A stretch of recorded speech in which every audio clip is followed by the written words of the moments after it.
वे वर्धमान महान जिन विचरे हमारे। समय सार परमागम का कर्ता कर्म अधिकार आरंभ करना है। जीवा जीवाधिकार के टीका की जो अंतिम पंक्ति थी उसमें ये लिखा था, इति जीवा जीवौ पृथक भूत्या निष्क्रांतौ, कि अब इस प्रकार जीव और अजीव अलग अलग होकर निकल गए। कहाँ से निकल गए? रंगभूमि से, अखाड़े में से, आज की भाषा में स्टेज पर से, रंगमंच से आए थे दोनों इकट्ठे बन के, और नाम रखा था उस अपना जीव। उसमें मिक्सचर बहुत था अजीब का, उसमें 29 प्रकार के भाव मिले हुए थे और नाम रखा था जीव। जब 29 प्रकार के भावों से भेद विज्ञान कराया तो मानो वो जीव और अजीव स्टेज से पृथक हो करके निकल गए। एक इस तरफ चला गया, एक इस तरफ चला गया। अब ये दोनों पृथक हो करके निकल गए। अब इस पंक्ति से अगली कर्ता कर्म अधिकार की पहली पंक्ति मिलाओ। अथ जीवा जीवौ कर्ते कर्म भेषेण प्रवृत्ता। अब बे जीव अजीव ही, ये है ना, बे जीव अजीव ही कर्ता और कर्म के भेष में प्रवेश करते हैं। एक कर्ता बन के आया और एक कर्म, तो जीव बना कर्ता और अजीव बना कर्म। क्योंकि जीव ऐसा मानता है कि मैं ऐसा करता हूँ, मैंने ऐसा किया, अपना करना तो मानता ही है, और सारी देह की क्रिया का कर्ता भी वो स्वयं ही बनता है। देखो जरा गंभीरता से विचार करना। पूज्य गुरुदेव श्री की यदि कोई सबसे बड़ी उपलब्धि इस काल में अध्यात्म के क्षेत्र में मानी जाएगी तो वो यह होगी कि उन्होंने इस धर्म की नाव को क्रियाकांड और शुभ भाव के बडंबर से निकाला। सारा जगत शुभ क्रियाओं और शुभ भाव में धर्म मान रहा था,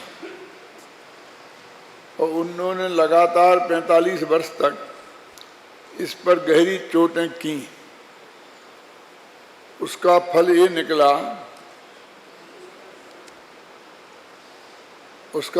निकला कि आज ये कम से कम जो अपने को मोक्षु मानता है, उनका अनुयायी मानता है, वो ये जो बाह्य क्रियाकांड जितना है, इसमें एक एक का नाम लेने से कोई फायदा नहीं है।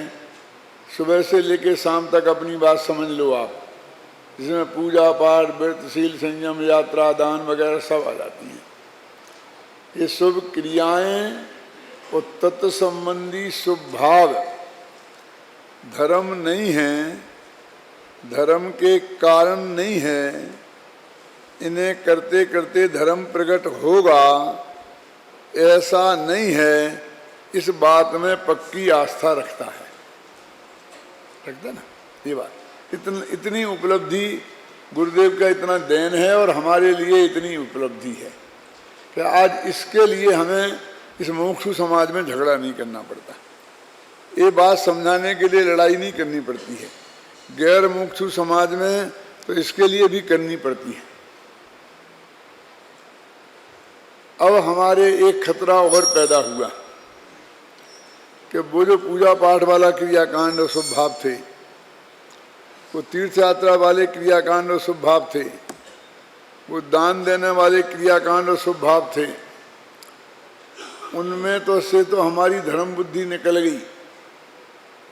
उसके लिए गुरुदेव बोलते कि लसन खाते खाते अमृत की डकार नहीं आएगी। ये लसन है, और धर्म जो शुद्ध भाव रूप है वो अमृत है। क्योंकि इनके का अभाव करके वो धर्म प्रकट होता है। लोग कहते इससे प्रकट होता है, अशुभ से शुभ में आएंगे और शुभ से शुद्ध में जाएंगे। तो शुभ से गए, उससे माने वो उसे साधन समझता है, क्योंकि कर्ण को साधन माना जाता है, उससे कर्ण की निशानी है। गुरुदेव ने हमें बताया कि शुभ भाव से गए कि शुभ भाव को छोड़ कर गए। यदि जिस चीज को छोड़ कर गए उससे जाना मानेंगे और उसे कारण मानेंगे, तो इसी न्याय से अशुभ भाव से शुभ भाव में आते हैं, तो शुभ भाव का कारण अशुभ भाव को मानना पड़ेगा। पुण्य को छोड़कर धर्म में गए तो पुण्य को कारण माना, तो पाप को छोड़कर पुण्य में आए तो पाप पुण्य का कारण पाप को मानो। कोई मानने को तैयार है? जिसे छोड़कर आते हैं उसे कारण बनने का उपचार भले ही करें, उसमें क्या उसे इस भाषा में बोलते हैं शुभ भाव से धर्म नहीं होगा, लेकिन जब भी शुद्ध भाव प्रकट होगा तो शुभ भाव के काल में ही प्रकट होगा। ऐसी भाषा अपन गुरुदेव ने हमें बताई, लेकिन शुभ भाव से नहीं होगा। उसे उसी भाषा में कहते हैं, वो तो परिस्थिति बताई कि जब शुद्ध भाव प्रकट होगा तो उसके पहले क्या परिस्थिति होगी। ख्याल में है ना ये?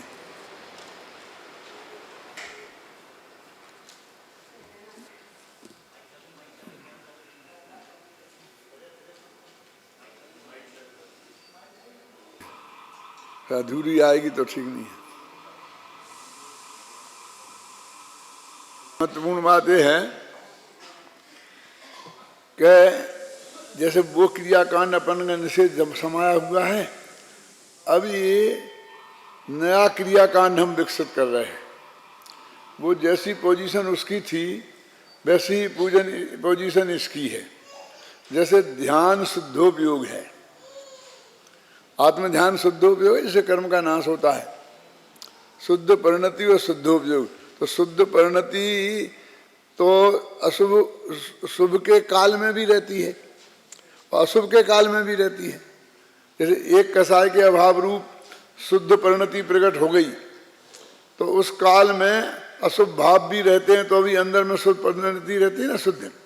और दो कसाय के अभाव में अनुवृत महावृत हो गए तो उस वक्त भी बाहर में शुभ भाव रहते हैं, कभी कभी अशुभ भी होते हैं, और फिर भी वहाँ अंदर में शुद्ध परिणति रहती है, तो वो तो मोक्ष का ही कारण है ना। फिर छठवें गुणस्थान में जाओ तो वहाँ निदान नामक आर्थ ध्यान होता है, और निदान नामक आर्थ ध्यान तो तुरंत गति का ही कारण है ना। असोई भाव है कि नहीं है? तो हालांकि टोडामल जी ने लिखा है कि वहाँ अशुभ भाव की सत्ता ही नहीं रही, बहुत स्थूल कथन है। बारीकी में जाएंगे तो वहाँ अशुभ भाव दिखाई दिया ना, फिर भी वहाँ शुद्ध परिणति है, तो वो तो मुक्ति का मार्ग है, लेकिन शुद्धोपयोग नहीं है। ध्यान शुद्ध परिणति को नहीं कहते हैं, शुद्धोपयोग को कहते हैं। तो सीधा मुक्ति का कारण है, जिसे करने की अपन बात करते हैं।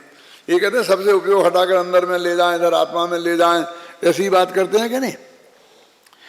अब जैसे कि जब उसके पहले जो क्रियाकांड होता है कि ऐसे आसन लगा के बैठ जाएं, ऐसे कर जाएं, ऐसे कर जाएं, ख्याल में नहीं ना। अथवा जो शुभ भाव होते हैं, जो विकल्पात्मक चिंतन होता है, तो वो उसकी पोजीशन वही हो गई ना जो शुद्धोपयोग के पहले, चाहे देवशास्त्र गुरु की स्तुति का भाव हो गए और चाहे तत्व चिंतन का भाव हो गए, चाहे यात्रा का भाव हो गए, वही भाव हो गए ना। तो हम फिर उस ध्यान, उन क्रियाओं को और उन भावों को ध्यान के रूप में प्रतिष्ठित करना चाहते हैं। बिल्कुल वही पोजीशन है। यदि गुरुदेव की वाणी को देखें तो उन्होंने तो सभी प्रकार की शुभ क्रियाओं और शुभ भावों का निषेध किया था, मोहनलाल जी। मेरे तर्क ख्याल में आ रहा ना आपके में। और हम इस टाइप की क्रियाओं का और एक विकसित करने लग गए। जो उससे ज्यादा खतरनाक इसलिए है कि वो शुभ क्रियाएं और शुभ भाव तो गुरुदेव श्री के यहाँ भी होते थे। पूजा पाठ, व्रत, शील, संयम, तीर्थ यात्रा, दान होता था कि नहीं होता था, और उनकी वे अनुमोदना भी करते थे। और ये कहते थे कि ये धर्म नहीं है, इससे कुछ होगा नहीं, लेकिन पुण्य बंद होगा, धर्म कर्म नहीं कटेंगे, लेकिन फिर भी होने देते थे, अपनी देख रेख में करवाते थे। ये मेरी बात समझ में आई कि नहीं आई? लेकिन ये जो ध्यान के जो का ढोंग चलने लग गया है आजकल, ये तो उनने कभी नहीं किया ना 45 साल तक, वहां तो इसकी क्लास नहीं लगी ना। यदि वे आपके आदर्श हैं और आप उनको अपना गुरु मानते हैं, तो कम से कम उनके मिशन में तो इसका प्रवेश नहीं होना चाहिए ना। ये उनका विरोध कहलाया कि उनका समर्थन? वो तो सोचो आप। मैं इस पर ज़्यादा बोलना नहीं चाहता हूँ, लेकिन मेरे को बोलने को बाध्य किया जाता है, इसलिए मैं इसका स्पष्टीकरण करता हूँ, क्योंकि ये बहुत तकलीफ खड़ी हो रही है। आप समझे ना? उनने नहीं किया, और भगवान महावीर से लेके आज तक कभी भी इस टाइप की, जिस टाइप की जो भी चलाता है, जिस टाइप की, मैं नहीं कहता वो कौन कैसी चलाता है, कि कोई कहता है कि मैं नहीं कहता हूँ कि ब्लड प्रेशर ठीक हो जाता है, कोई कहता मैं नहीं कहता होगा, हमने कोई एक के लिए थोड़ी कहता, जो कहता है हमने उसके लिए कहा है।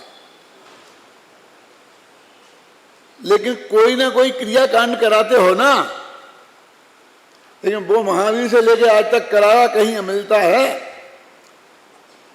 कि उनके यहाँ ये चलता था? ये आता है कि साहब ध्यान को पढ़ा तो सकते हैं, एक तरह के आया था, तो पढ़ाने को ऐसी क्लास लगाओ ना। मैं पूछता हूँ कि ध्यान को पढ़ाने के, समझाने के लिए ऐसी क्लास लगा, ध्यान करा के बताना पड़ेगा। अपन पूजा का स्वरूप यहाँ समझाते हैं, तो यहाँ पूजा कर करके दिखाते हैं क्या? क्यों? पूजा का अर्थ बताते हैं, तो पूजा का ऐसे कर करके बताते हैं क्या? और बताने में क्या है? वे 8 द्रव्य रखे हैं, एक क्रम से थाली में, जल का छंद बोलो, जल चढ़ा दो, चंदन चढ़ा दो, 1 सेकंड का काम है, और वो बिना प्रैक्टिकल के भी बताया जा सकता है। और प्रैक्टिकल हम करेंगे तो लोग देख लेंगे ला करके। उसके लिए शिविर की क्या जरूरत है? ऐसे ध्यान के लिए ऐसे बैठना, पद्मासन लगा के, कौन नहीं जानता? रीढ़ की हड्डी सीधी रखना कौन नहीं जानता? आंखें बंद रखना, उपयोग को अंतर्मुख करने की में रहना है, कौन नहीं जानता? उसके लिए शिविर की क्या जरूरत है? ध्यान का स्वरूप बताना है तो सूत से राजवार्तक तक, श्लोक वार्तक तक, सब जगह बहुत विषय वस्तु है, बताओ ना। लेकिन वो ध्यान के समय आध्यान ध्यान की कोई बात नहीं करता, रोध ध्यान की बात नहीं करता, शुक्ल ध्यान की बात नहीं करता, धर्म ध्यान के आज्ञा में चाहे उपाय में चाहे विभाग में चाहे संस्थान में चाहे ये उनकी कोई बात नहीं करता। बस वो एक उस क्रिया को, देह की क्रिया की प्रक्रिया का प्रैक्टिस कराते हैं, उसे ध्यान का शिविर कहते हैं। माने वो ही क्रियाकांड ज्यादा विकसित हो रहा है। देखो वो उससे खतरनाक क्यों है? क्योंकि गुरुदेव के यहाँ वो सब चलता था। वे ये नहीं कहते थे कि तीर्थ यात्रा पे मत जाओ, वे मत कहते थे पूजन मत करो, वे मत कहते थे स्वाध्याय नहीं करो, वे नहीं कहते थे दान मत दो, कभी कभी प्रेरणा भी देते थे। लेकिन इनसे पुण्य बंद होगा, धर्म नहीं होगा, और वे भी भाव पवित्र होंगे, शुभ होंगे। तो यदि मानादि की इच्छा होगी तो पुण्य भी नहीं बंधेगा, एक कहते थे। क्यों कहते थे ना? लेकिन इसके तो वे करते ही नहीं थे। यदि इसकी जरूरत होती तो वो करते ना। और कहीं भी ये बताओ मुझे, ख्याल में ना, कि ये बिल्कुल वही शरीर की क्रिया, जैसे आप बोलते हैं ना, वो बाही की क्रिया, जिसे हम शुभ क्रियाओं को हमने 2 भेद में बांट दिया ना, शुभ क्रिया और अशुभ क्रिया।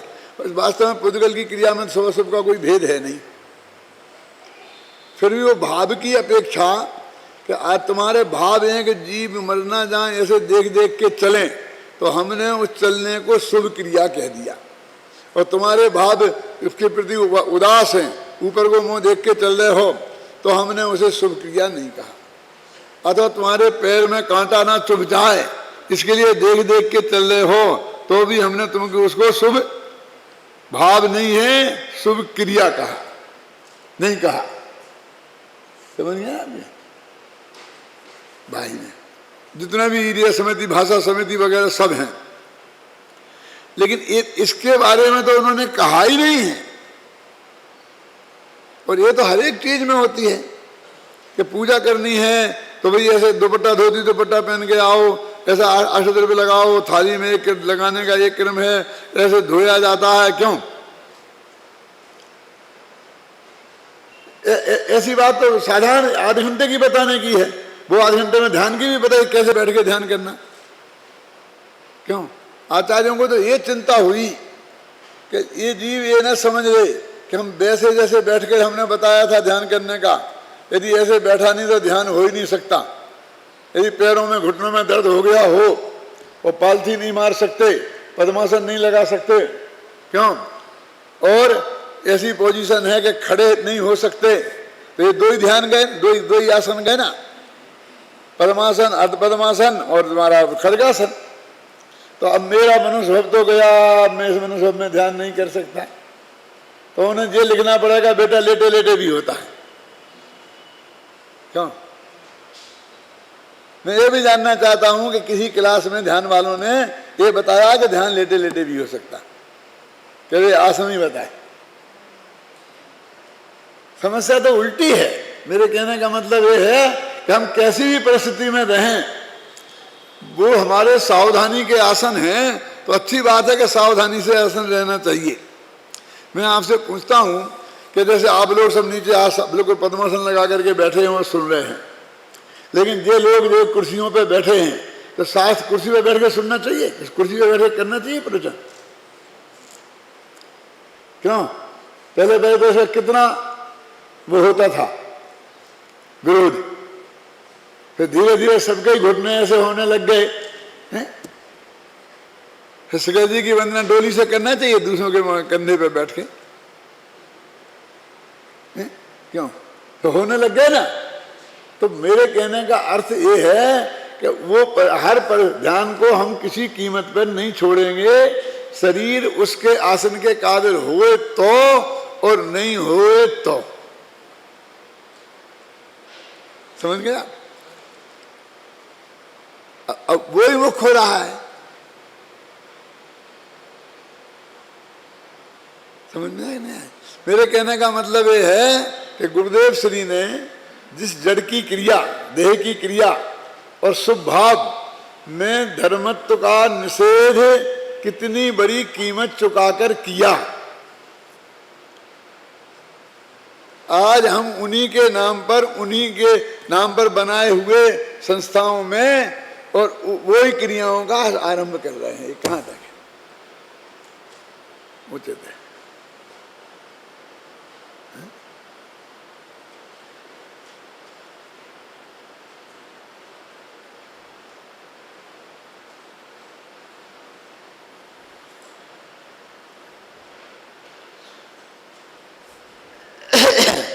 इसलिए इसमें जो अपना पहला ही कलश है, उस कलश में एक शब्द इसमें ऐसा है जो हमें इस बात की तरफ संकेत करता है। जो पढ़ते हैं, एका कर्ता चिदेह में कर्म कोपादयोमी।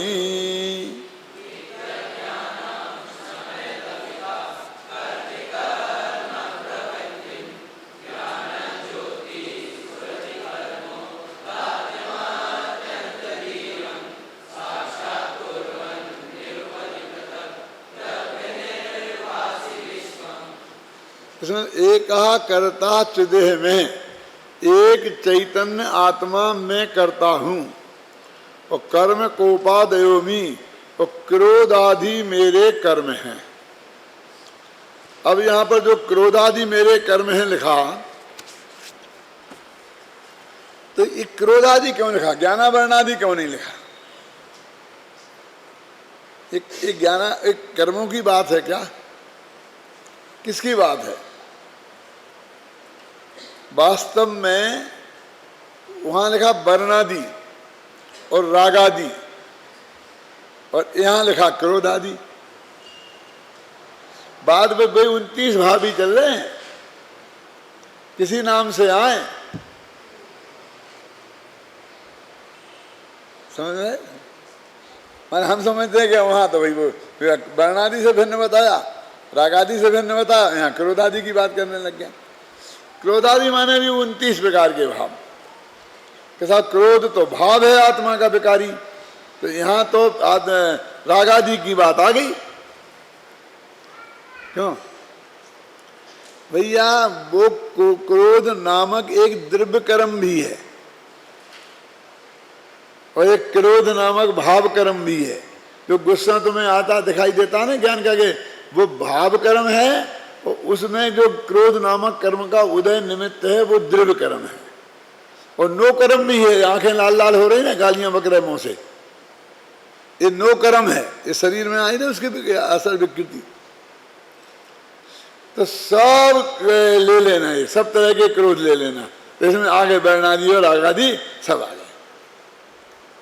तो एक पहला पॉइंट तो ये है, क्या समझ गया। अब वो कहते हैं कि वहां उसने जीव अजीब के भेष में आया था, तो इन्होंने कहा नहीं ये भैया ये दो चीजें हैं, एक नहीं है। तो अब वो कहता है कि ये भैया दो तो हैं,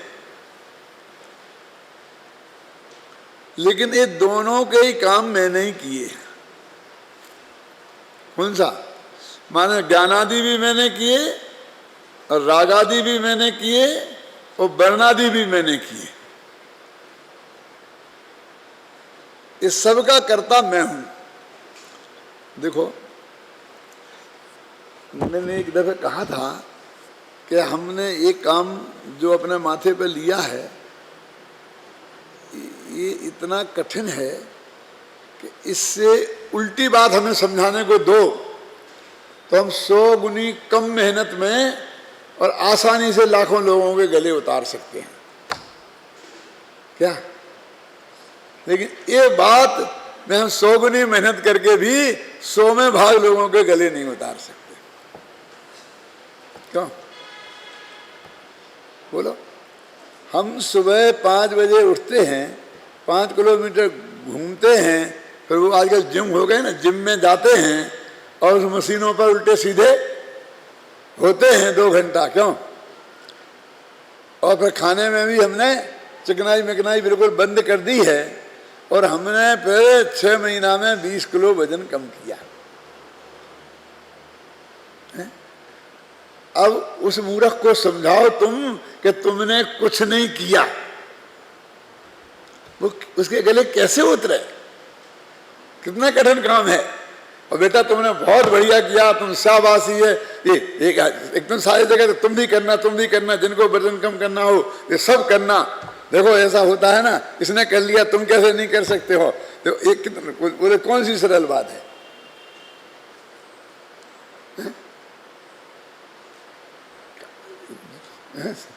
समझे ना, ये क्रिया कांड के पक्ष में बोलना बहुत सरल है और उसके विपक्ष में बोलना बहुत कठिन है।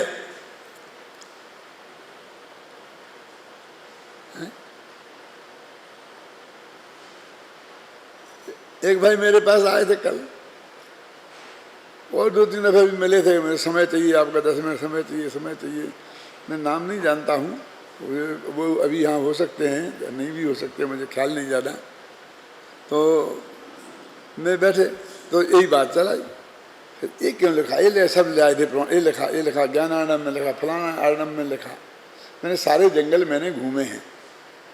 ज्ञान आर्णव समझते हो? अर्णव क्या होता है बबलू? जंगल। ज्ञान आर्णव माने ज्ञान का घना जंगल। लेकिन भाई वो तो सब क्रियाएं बताई हैं। जैसे अपने पंचकल्याणक प्रतिष्ठा विधि की किताब लिखेंगे और मुझसे ही लिखवाओगे तो मैं यही लिखूंगा ना, ऐसा मंत्र करना, ऐसा बोलना, ऐसा करना, इसके ऐसा चढ़ाना, फिर ये करना, फिर ये फलानी पूजन करना, फिर फलानी पूजन करना। वो लिखूंगा कि नहीं लिखूंगा? फिर कहे तुम्हें नहीं लिखे सब ये करना, ये करना, ये करना, और तुम कहते आत्मा कुछ करता ही नहीं। ये अपेक्षा है, उसमें मैं बता रहा हूं ना। लेकिन आप सारी जिंदगी गुरुदेव के तत्व ज्ञान में रहे, उसके लिए समर्पित रहे, वो सब माना है, लेकिन फिर इस चक्कर में फंस गए। वो पूजा पाठ के क्रियाकांड को दान के क्रियाकांड को, यात्रा के क्रियाकांड को आज कोई धर्म कहने की, मुक्ति का कारण कहने की कोशिश करे, तुम ही गला पकड़ लोगे।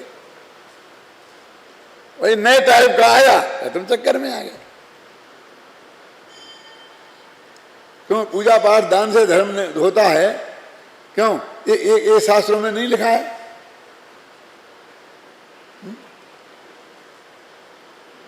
वो अन्ना जी आपकी किताब है ना, वो सत्चूड़ामणि, उसमें लिखा है ना, गुरु भक्ति सती मुक्ति क्षुद्रम किंबा न साधयेत। क्या अर्थ है इसका? कि गुरु भक्ति से तो मुक्ति मिल जाती है, तो छोटे छोटे काम क्यों सिद्ध नहीं होंगे? साधारण नीति का वाक्य है। अब सीधी सच्ची बात है, गुरु भक्ति माने तुम्हारे अध्यापक की भक्ति, के गुरुदेव की भक्ति, या किसी गुरु की भक्ति, स्वभाव रूप भक्ति, उसका नाम नहीं है। वो तो गुरु भक्ति काय को मानते हैं? आत्मा के अनुभव को गुरु भक्ति कहते हैं। आता ना, जो थाप निज में मुक्ति भक्ति निर्वृत्ति भक्ति लिखी क्या नहीं लिखी, वो भक्ति कहते हैं, और वो मुक्ति उनने लिखी। एक अर्थ दो है। और फिर क्षुद्रम किंबा न साधयेत, कि वही क्षुद्र काम भी से मोक्ष भी पहुंचा देगी वही भक्ति, और वही छोटे छोटे काम, क्षुद्रम गाने जुकाम भी ठीक कर देगी, सर्दी भी ठीक कर देगी। वो ऐसे ही तर्क है ना कि इजा दवाई कैंसर ठीक कर देती है, तो तुम्हारे साधारण फोड़े को ठीक नहीं करेगी, तुम्हारे जुकाम को ठीक नहीं करेगी, तुम्हें कम दिखता है आंखों को ठीक नहीं करेगी। खा लो कैंसर की दवाई और जुकाम ठीक कर लो। क्यों? अभी उसकी धज्जियां उड़ानी हो तो बहुत आसानी से उड़ाई जा सकती हैं, कि धज्जियां उड़ने लायक की बात है। वो तो बहुत सामान्य नीति का वाक्य है कि भैया तुम कह रहे कि ऐसे हमारा काम सिद्ध नहीं होगा, बड़े बड़े काम सिद्ध होते हैं। अरे वो मुक्ति होगी क्योंकि वो हमारा काम है, और एक छोटे क्षुद्र काम ये दूसरों के काम है, जिसमें हमारा रंच मात्र भी चलता नहीं है। क्यों? जो हमारा मंत्र बड़े बड़े भूतों को भगा देता है, वो तुम्हें नहीं भगा पाएगा। क्यों?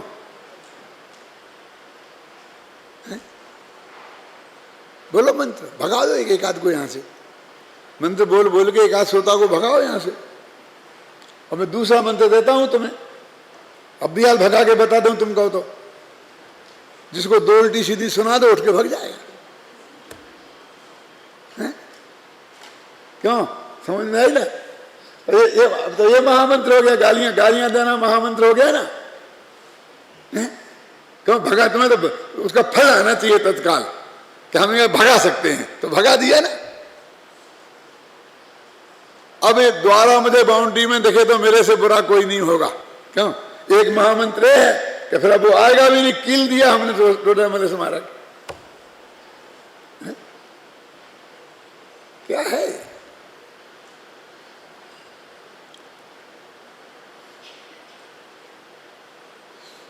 तो ये मेरे कहने का अर्थ ये है कि यहां तो वो भेद विज्ञान की बात कर रहे। वो ये कहता है कि ये मैंने किया है तो अलग अलग दो भेष बना के आ गए। एक कर्ता बन के आ गया और एक कर्म बन के आ गया।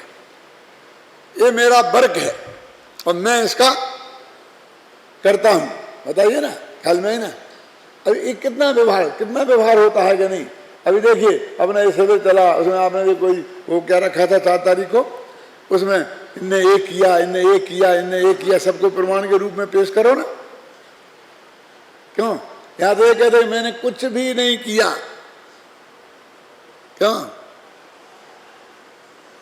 ऐसा कहकर तुम मोह में मत नाचो। बोलो, एक किए की भाषा कितनी ज्यादा है और नहीं किए की कितनी है आगम में।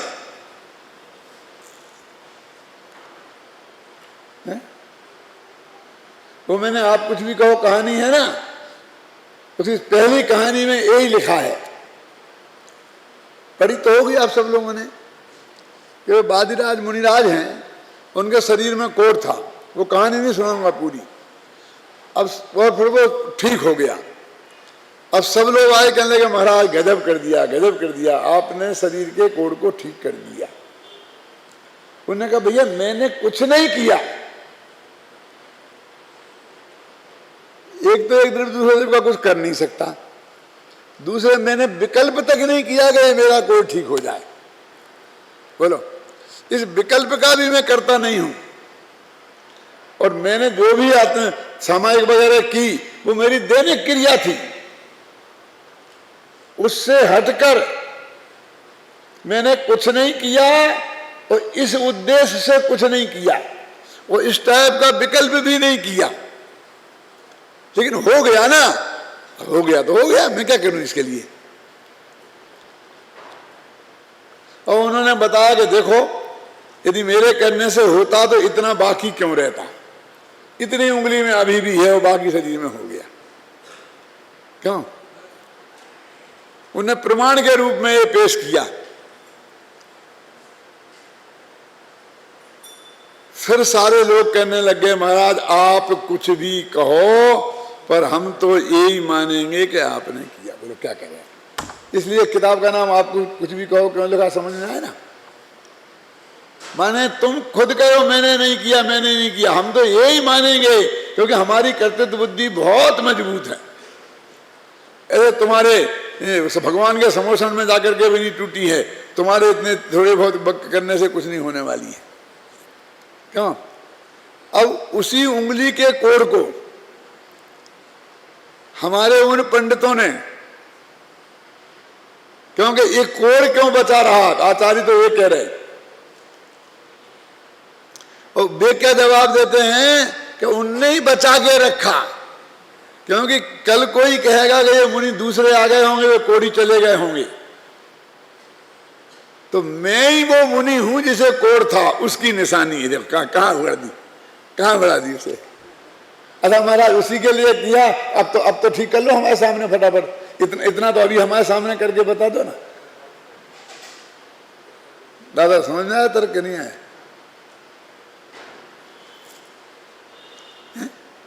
कि अब बता दो कि हमने किया ही नहीं है, हम क्या बता दें कि अब आप बताते नहीं हो, आप कुछ भी कहो हम तो यही मानेंगे।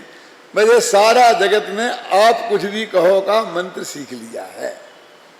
गुरुदेव 45 साल तक कुछ भी कहें, हम तुम कुछ भी कहें, ख्याल में आए ना, लेकिन हम तो वो ही नहीं मानेंगे।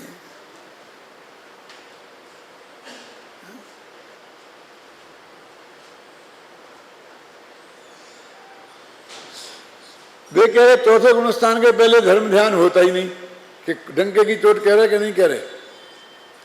अब वे कह रहे कि हम ना भी बता दें तो हम करके बता देते हैं। देखो हम अभी ट्रेनिंग 8 दिन में तुम्हें सिखा देंगे ध्यान करना। किसको, जैन को, अजैन को, हिंदू को, मुसलमान को, हमारे यहाँ कोई भेदभाव नहीं है। माने गीत में था ऋषि को भी हम ध्यान करना सिखा देंगे। तो वो पक्षपाती कहलाते हैं। कौन कि जो जाति का भेद रखते हैं। इस देश में कुछ महान लोग पैदा हो गए ना, कि ना जिन्हें जाति का मतलब है, ना जिस सम्य दृष्टि मिथ्या दृष्टि से मतलब है, ना जैन अजैन से मतलब है ना। और तुम्हारे शास्त्र में तो लिखा है गाय भैंस कुत्ते बिल्ली को भी होता है। तो जो हमारे मुसलमान गाय भैंस कुत्ते बिल्ली से भी गए बीते हैं।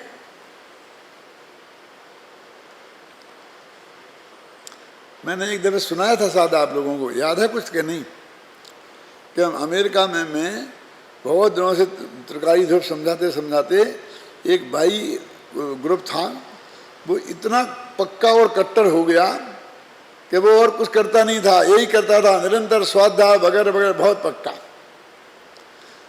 और जब मेरे से उनने प्रश्न किया कि साहब हमने ये सारी बातें आपकी सीख ली, सब समझ लिया, और फिर भी हमें आत्मा का अनुभव नहीं होता है, हमने बहुत कोशिश करी। तो मैंने उनसे कहा कि भैया तुम छोड़ो इस बात को, तुम जो मैं समझा रहा हूँ वो समझो। बोले नहीं आप बताओ कारण क्या। मैंने कहा मैं कारण बताऊंगा, तुम सुन नहीं सकते।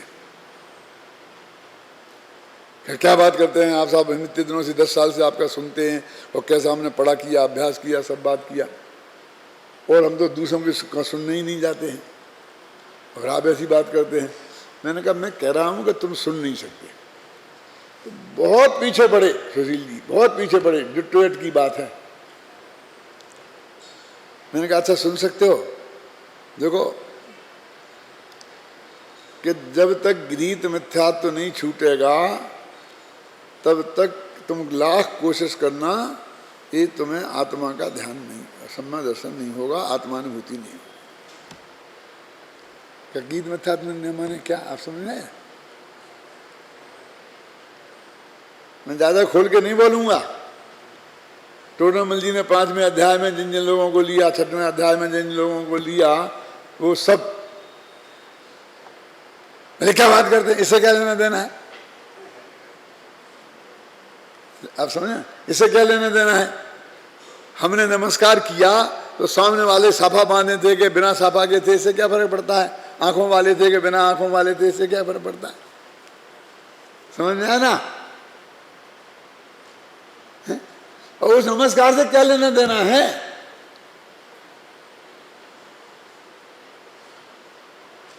और बुधवार के दिन चले गए उधर, तो हम इससे क्या फर्क पड़ता है? और शुक्रवार के दिन उधर हुआ है तो उससे क्या फर्क पड़ता है? हमने आपकी विधि पूरी कर ली ना, मैं पर से भिन्न, राग से भिन्न, विकार से भिन्न, कार से भिन्न, बिल्कुल निर्विकल्प पूरी कर ली, उससे क्या फर्क पड़ता है? मैंने भैया फर्क पड़ता है, बहुत समझाया उनने, बहुत मुझे आश्वासन दिया था क्या कि हम बिल्कुल सुन सकते हैं, लेकिन उसके बाद फिर मैं उस गांव में ही नहीं गया, ना उनने बुलाया ना मैं गया। आप समझ गया कितनी मजबूत जड़ें हैं ये। अब उनकी क्या बात करूं मैं, जिनने यहाँ बरसों सुना, बरसों तत्व ज्ञान सीखा, अब वो ध्यान में चढ़ गए, तो वो उनके ये मन के अनुकूल बात नहीं है, तो उनने भी सुनना बंद कर दिया।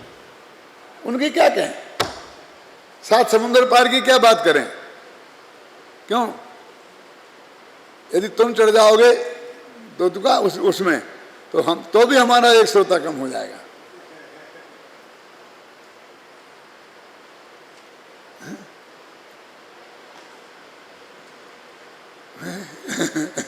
क्यों? मेरे कहने का मतलब यह है कि इस सत्य के श्रवण करने के लिए कितनी मन कसाय चाहिए, कितना सत्य की बात चाहिए, कि तर्क युक्ति के आधार पर चाहिए।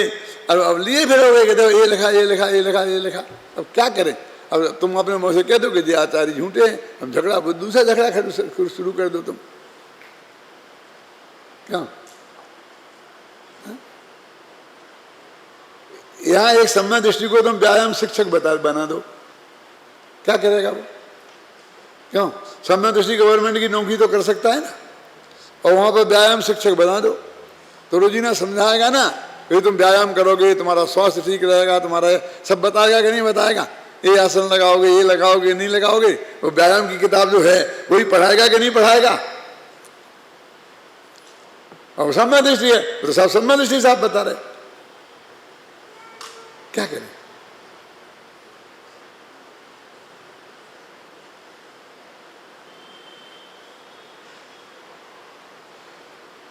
अब क्रोधादि लिखा हो तो भी 29 भाव समझना, वो उसका अब क्या कहे, देह की क्रिया का कर्ता में और राग की क्रिया का कर्ता में, दोनों का निषेध कर ले छावड़ा जी के नहीं है कोपादिक में, कि मैं ना देह की क्रिया का करता हूं और ना मैं राग की क्रिया का करता हूं।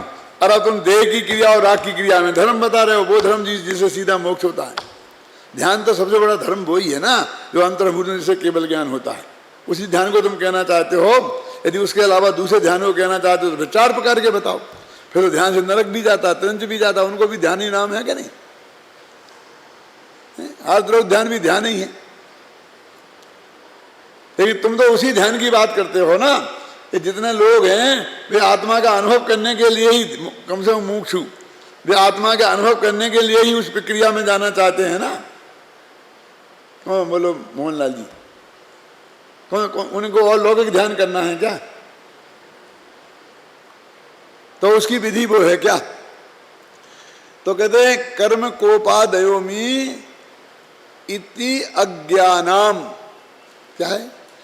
अज्ञानियों की ऐसी मान्यता है। यदि ये नीचे की पंक्ति नहीं बोलें और ऊपर की पंक्ति बोल के और हम दुनिया को बताएं कि देखो कितना कितना साफ लिखा है,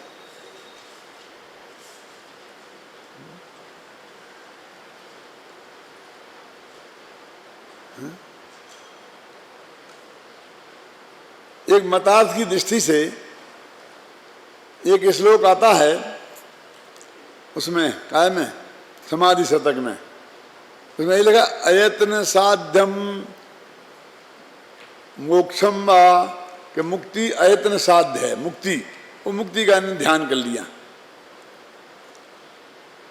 तो उसमें उनने सिर्फ 4 वाक्य के हिसाब से ये लिखा कि जैसे 4 वाक्य कहते हैं कि मौज करो, खाओ पियो, मौज उड़ाओ, कुछ भी करने की शक्ति नहीं है। ऋणम कर्त्वा घृतम प्रभेद भस्मी भूषस्य देहस्य पुनरागतम कुता। तो उनके विरोध में ये लिखा कि भाई ऐसी प्रवृत्ति वालों के ध्यान नहीं होगा, मुक्ति प्राप्त नहीं होगी। ये सब खोटी प्रवृत्तियां उन्हें त्यागना पड़ेंगी कि वो तो छूट जाएंगी जब जाएंगे मोक्ष, जब कि नहीं बुद्धिपूर्वक त्यागनी पड़ेंगी। आप समझेंगे ना, आप ऐसी ये, और उसके बजाय उसको उठा के पेश कर रहे हैं। देखो ये लिखा। देखो मैं और बताता हूँ आपको कि हमको 6वां 7वां गुणस्थान का नवीन दिगंबर मुनिराज बनना है। तो कहते हैं कि जब 3 कषाय का अभाव हो जाएगा अन्ना जी, तब कपड़े अपने आप उतर जाएंगे। कुछ लोग ऐसे अतिवादी हैं ना अपने अध्यात्म में, वो छोड़ने थोड़ी पड़ते, तो छूट जाते हैं, और गांठ अपने आप खुल जाएगी। क्यों? और छूट जाएंगे।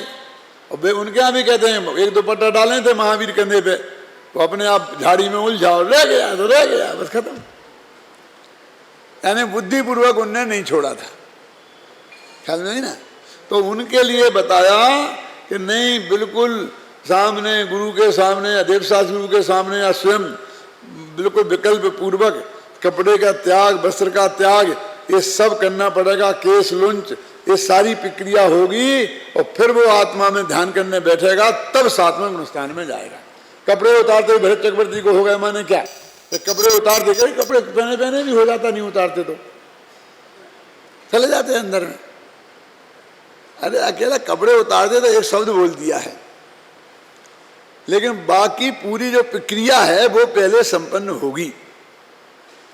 लेकिन उससे होने से, वो प्रक्रिया होने से वो ध्यान नहीं हो जाएगा 7वां गुणस्थान। क्योंकि ऐसे कई लोगों ने छोड़ दिए, उतार दिए, और उनका तो बादशाही गुणस्थान से ही नहीं निकले थे। क्यों? सारे कपड़े छोड़ दिए, कर दिए। और मैं कोई किसी नकली आदमी मुनि की बात नहीं करता हूँ, जिसको केवली भगवान के अलावा कोई नहीं पहचान पाएगा ये नकली है कि असली है। उन द्विलिंगी मुनि जो 9वें गई व्यक्त तक जाते हैं, आप समझिए ना, कोई नहीं पहचान सकता केवली के अलावा उन्हें। उनने भी उतार दिए ना, कितना धर्म कितना मजबूती से पाला, लेकिन नहीं हुआ ना 7वां गुणस्थान। तो 7वां गुणस्थान में जाने के लिए कपड़े बुद्धिपूर्वक उतरेंगे, उतारे जाएंगे, ये समझाने के लिए जो बात कही थी, वो उनने उसको वहां पर लगा दिया। यत्न साध्य हो गई ना, हाँ ये करना पड़ेगा, तो यत्न साध्य हो गया। ये 4 वाक्य के लिए ऐसे लोगों के लिए कहा है कि वो इसमें से निकलना चाहते हैं। आप समझे ना, ये अपना अष्टपहर में गाथाएं हैं, और समय सार में भी गाथा है अंत में, जिसमें लिंग का किसी भी लिंग से मोक्ष नहीं होता, ठीक है ना। तो वो कहते साफ साफ से कहना, पुल्लिंग से मोक्ष होता ना, स्त्रीलिंग से, नपुंसक लिंग से, किसी पुल्लिंग से तो मोक्ष होता ही नहीं। तो तुम पुल्लिंग होना चाहिए अनिवार्य शर्त क्यों लगाते हो? वे उसमें से ये निकालते हैं। अब कोई लिंग से रहे तो होगा नहीं, 3 लिंग में एक न एक लिंग तो हो गई, तो लिंग से मुक्ति नहीं होती है, तो किसी भी लिंग से हो जाएगी। उन्हें कहा वस्त्र छोड़ने से नहीं होगा, वस्त्र तो ढोरों ने भी छोड़ दिए, उन्हें मोक्ष नहीं हुआ। क्या लिखा ना, वस्त्र छोड़ने से नहीं होगा। सीता मल्लिए फिरेंगे उसको, देखो ढोरों ने भी छोड़ दिए। लेकिन वो अंदर का नहीं हो, और बाहर के ऐसे नकली वस्त्र छोड़े तो नहीं होगा। ये तो दिगंबर आचार्य ने भी लिखा है। तो ये कर्ता कर्म की बात यही है कि करना पड़ेगा में हम लौट के गिर के आ गए। उनको ये कर्ता कर्म अधिकार पढ़ना चाहिए किनको, कि वे फिर जड़ की क्रिया और राग की क्रिया में ध्यान नाम की धर्म की क्रिया को मानने लग गए हैं। इत्याज्ञानाम, अज्ञानियों की ऐसी मान्यता को से जो करती कर्म प्रवृत्ति, कर्ता कर्म की प्रवृत्ति खड़ी हो गई है, अभिता समयद, उसे चारों ओर से समाप्त करते हुए। ये अभिता समयद समझिए ना, अभिता माने चारों ओर से, माने चारों ओर से माने इधर से ऐसा नहीं, माने किसी भी कोने से, किसी भी रास्ते से वो कर्तृत्व का व्यामोह नहीं रहना चाहिए। ज्ञान ज्योति स्फुरति, ज्ञान ज्योति स्फुरायमान हुई।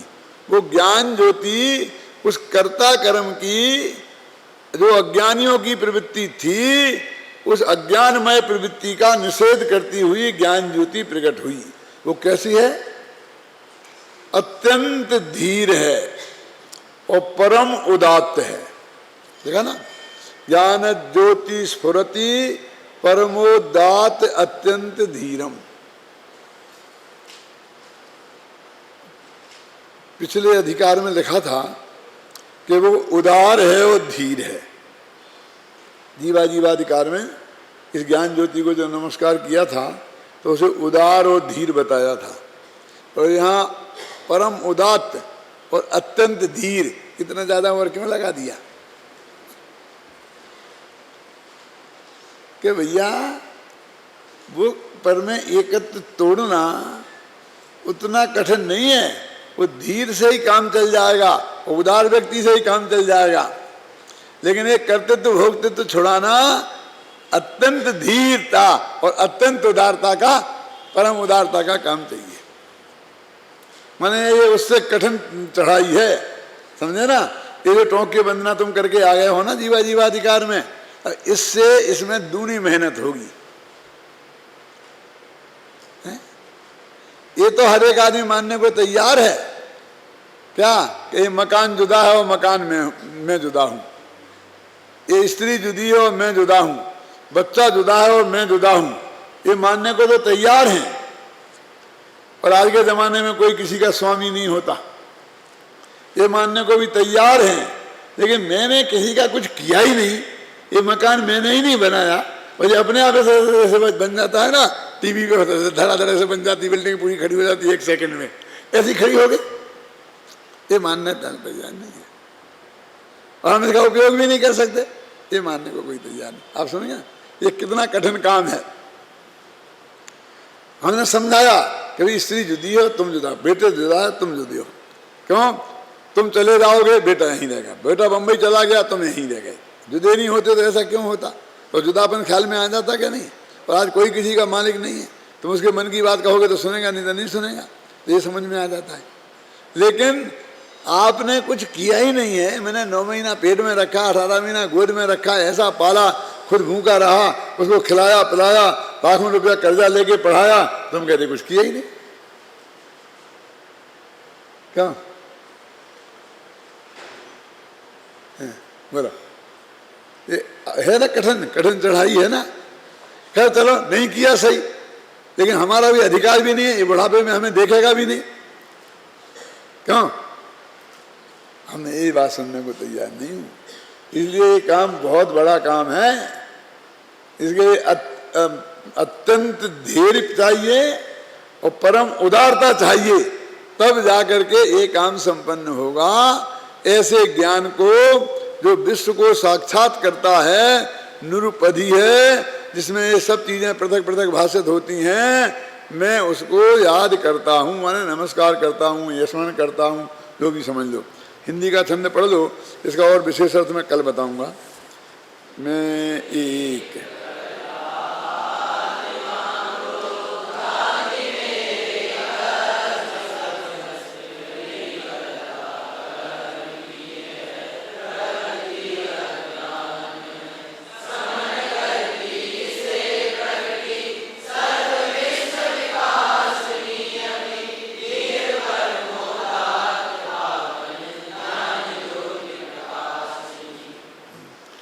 चर्चा विस्तार से कल करेंगी। परमोदात्त का क्या मतलब है, अत्यंत धीर का क्या मतलब है, वो सब बात करेंगे।